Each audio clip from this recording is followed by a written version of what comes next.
Welcome back to the wellness show. जी हाँ, बात कर रहे हैं हम एक्जिमा की। और मैंने जैसे आपको बताया कि अगला वीक जो है वो नेशनल एक्जिमा वीक है यूके में, और इसके लिए हमने सोचा कि क्यों ना हम एक्जिमा पे आज बात करें और आपको बताएं। बहुत ही परेशान कुन बीमारी है, और जैसे हमने कहा कि इसके बहुत से इलाज भी हैं, बहुत सी ट्रीटमेंट्स हैं जो कि आपको बता रही हैं हमारी तारा चन्ना जी। तो आप मुझे बताइए कि पहले कि इसके कॉजेज़ जो है, आपने कहा कि जेनेटिक भी हो सकते हैं, और ये सारी जो चीज़ें हैं अगर हम यूज़ करते हैं आजकल, क्या ये ज़्यादा हो गया है पहले ज़माने से? क्योंकि हम बहुत सी चीज़ों को इंट्रोड्यूस कर दिया है हमने अपने स्किन्स के ऊपर भी, और इंटरनली भी we are not really having exactly the kind of foods and the kind of things which we should eat. That's correct Yasmin. ये बीमारी पहले से है, कई सालों से है, लेकिन क्या होता है कि as we getting more modernise, we using lot of cosmetics, we using too many things too inappropriately.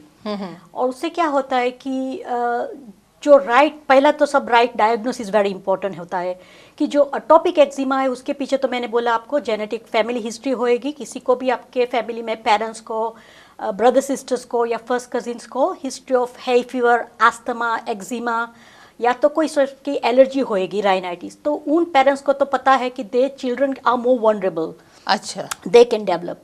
But the other patients who have what we call contact eczema और डर्मेटाइटिस, ज्वेलरी से भी मेटल से, if you are allergic to any artificial metals, particularly nickel, belts, buttons, plastics, leather, so footwear अगर आप fancy plastic और leather से पहन रहे तो उसकी एलर्जी हो सकती है। People who work more in hospital, they do lot of cleansing, that can also act like an irritant. Too much of cleaning, बार बार हाथ धोना साबुन से, साबुन और लिक्विड से। Then there are people who work in car industry, vehicles, garages mein, they use lot of petrol, diesel, chemical oils and diesels and things like that, crude oils, so they have a lot of contact eczema, dermatitis jisko bolte hain.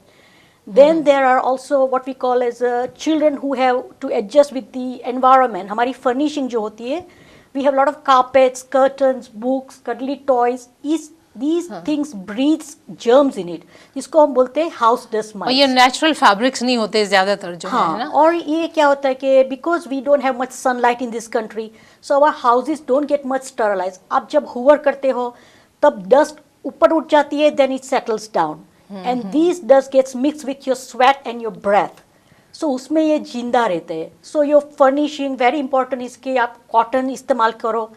अगर बच्चे का bed है तो make sure कि you put mattress protecting covers, turn the mattress upside down every other week and hoover it, dust it, and minimum रखो children's के room में।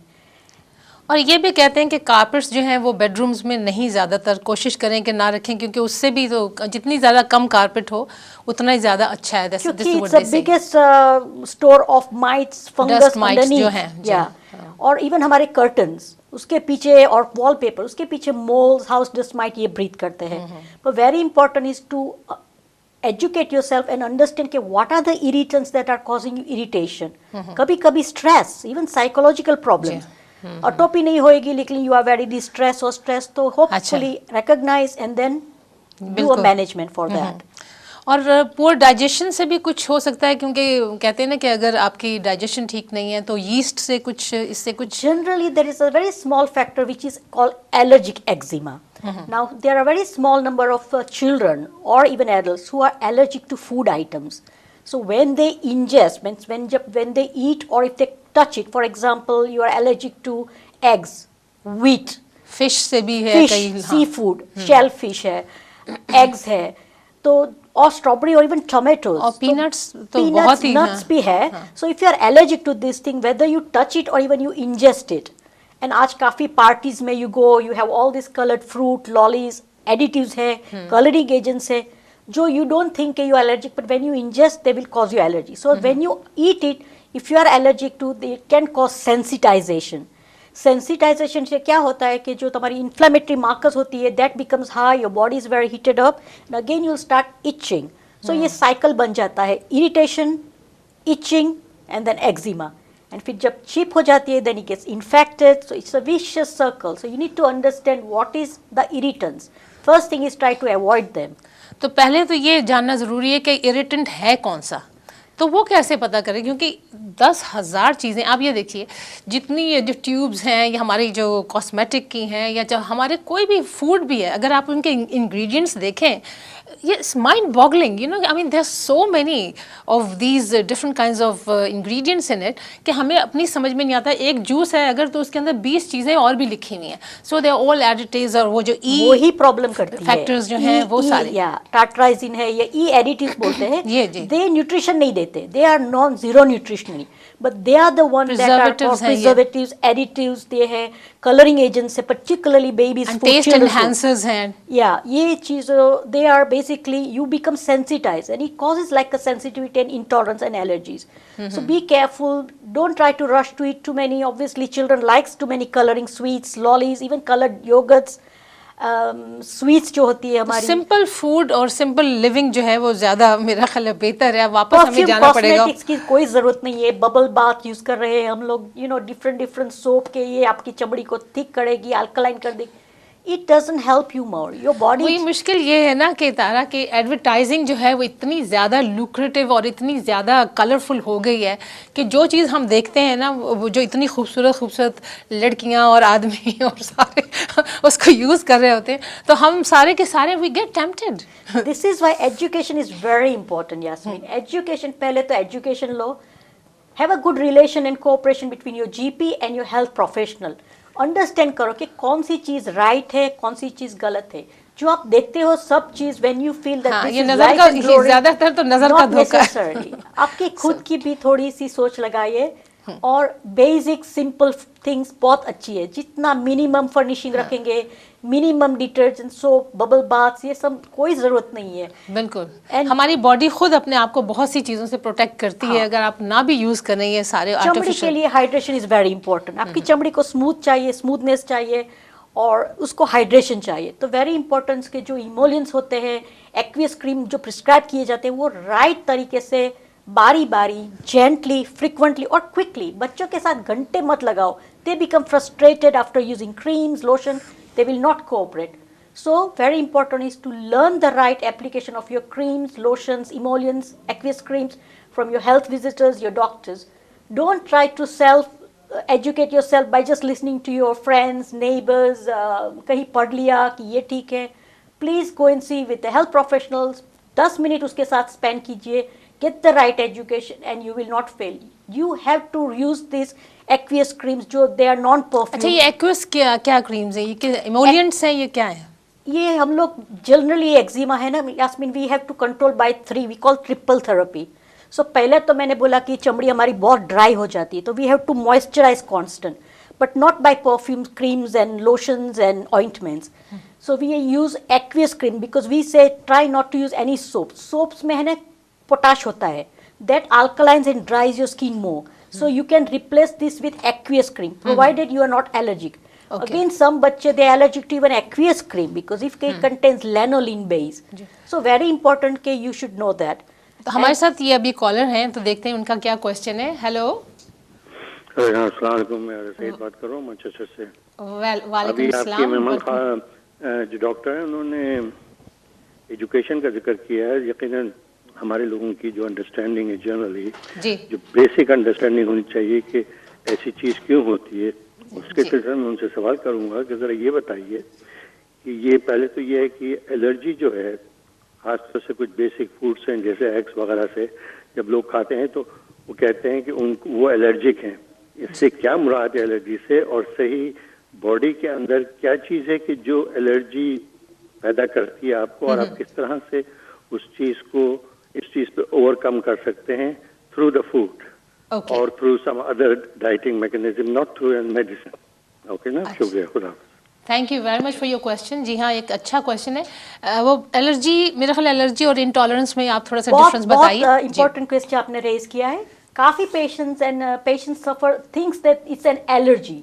काफी दफा ये एलर्जी नहीं होती है. You are sensitive because you are using the products which are causing irritation on your skin. And because of irritation, you are scratching and you causing constant irritation. So that is very important is education. There is a small number of patients who have allergies and that we can test by blood test और we call a skin patch test, जिसको हम बोलते हैं RAST test and skin prick test, but this is done through the paediatricians और specialist in the hospitals. बाकी जो आपने बताया वो बहुत बड़ा question which you are saying कि what is the natural thing you can do, तो very important is when the child is weaned, तो जब बच्चे को आप शुरू करते हैं खाना खिलाना स्टार्ट स्टॉपिंग ब्रेस्ट फीडिंग और टॉप अप मिल्क, तो वेरी इंपॉर्टेंट के introduce one thing at a time और start with simple things like rice है, थिंग्स है। आज क्या होता है कि there so many baby foods available in the bottles, they do may say that there is no additives, colouring, preservatives, लेकिन आप ही सोचिए कोई भी चीज़ क्या ऐसे आपके घर में बनाएंगे तो क्या वो रहेगी? That means there is something that you don't know which can be an irritant to your child, and once they start taking in the food, if they have atopicity, that means if they are genetically vulnerable, they will suffer from eczema. और very important ये हम लोग we use lot of zinc oxide paste and lot of perfume baby wipes. Try to avoid that. Also becomes very irritant to baby's gentle sensitive skin.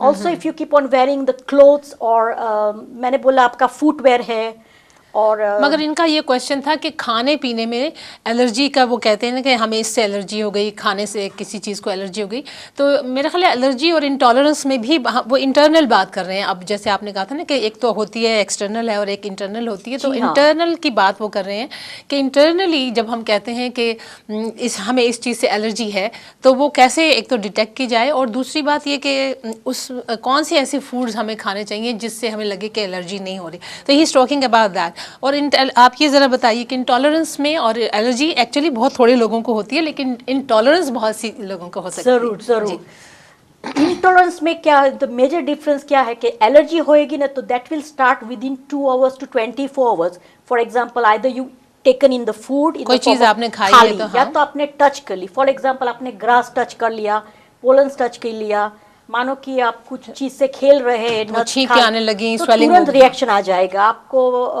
सूजन आ जाएगी और you will feel very nauseating, vomiting, rash आ जाएगा, और जो rash होएगा वो एकदम उभर आएगा, जहाँ पे कुछ नहीं था वहाँ व्हील जैसा आ जाएगा, वी कॉल इट अर्टिकेरिया, तो this is most likely to be allergic. लेकिन खाने में हाँ जो इंटॉलरेंस है उसमें आपको खाने के बाद क्या होएगा, you will become very irritant, you will become itchy and generally bloating होएगी, you feel unwell and then you feel all right, so you recover and then you start eating again. So बारी बारी खाने से, जैसे दूध से लोगों को बहुत सा होता है या ग्लूटेन से, वीट से होता है, gluten, so very important is to first find out the triggers कि कौन चीज से आपका होता है। This is why मैंने आगे भी बोला कि go and talk to your health visitors or doctors। बातचीत करने से ही पता चलेगा कि कौन सी चीज आप बारी बारी खा रहे हैं, और जब भी ये रैश आ रही है तो एक्जिमा हो रही है, then you can avoid it।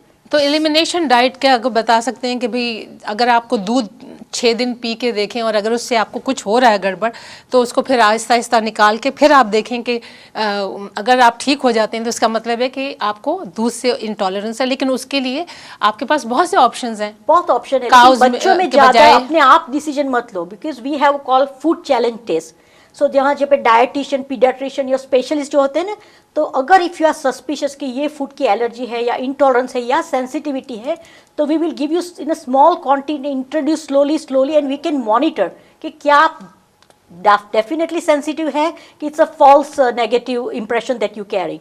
Because काफ़ी दफ़ा हम लोग सोचते हैं कि इससे मेरे को ये हो गया, and you stop giving to the children, and children can suffer from nutritional deficiency। हाँ, ये इसलिए so, तो फूड चैलेंज दे सकते हैं। दूसरा तो वेरी इंपॉर्टेंट कि stay with a neutral food, well balance, healthy, nutritional food, lots of water in the body must go, and the very important is जितनी हो सके children should be let them play in the sunlight, उसको थोड़ा बाहर घूमने फिरने दे। हाँ, सूरज की भी कहते हैं उससे काफ़ी एक्जिमा को फायदा होता है, क्योंकि हेल्दी सनलाइट मिलती है। And very important is less layers on the body, एक ही कोट, एक ही कपड़े, ये जितने लेदर पहनते हैं वो अच्छा नहीं है। So least clothing, diet improve करने में आपको very important, if you are not allergic और if you are allergic then you can swap to another what we call as gluten free milk और लैक्टोज फ्री मिल्क आती है, sorry gluten free products आती है, and lactose free milk होती है, मतलब गंदम या गेहूं से लोगों को जिनको होता है वो ग्लूटेन का होता है, राइस मिल्क भी होता है ऑल्टरनेटिव। उनको फिर क्या खाना चाहिए? जैसे अगर आपको ग्लूटेन से आपको इंटॉलरेंस है, ज्यादातर इंटॉलरेंस होती है, तो आप एलर्जी नहीं होती है, थोड़े टाइम के लिए ना वो प्रोडक्ट कम कर दो और खाने में छोड़ दो। तो फिर आप चावल लें और क्या लें? फिर आप थोड़े टाइम के बाद try to reintroduce in a small quantity and see whether you can tolerate. So उसकी टॉलरेंस बनानी पड़ती है आपको। सो मानो आज मैंने इतना सारा कुछ वीट का फॉर एग्जांपल चपाती खा ली, मैं आई एम फीलिंग अनवेल और मेरे को खुजली शुरू हुई, तो try to avoid that for a while, give a little break and थोड़े टाइम के बाद थोड़ी सी वही चीज लीजिए, उसके बाद थोड़ी ले, so give a gap and alternate the foods, so you will become tolerant to that particular product if you are not allergic to it. जी, तो अगर ये हम कहेंगे कि आप जो भी अगर ईमेल भी हमारा आ रहा है, लेकिन हम आपसे लेते हैं छोटी सी ब्रेक के बाद आपका और हमारा फिर साथ होगा, सो स्टे ट्यून्ड।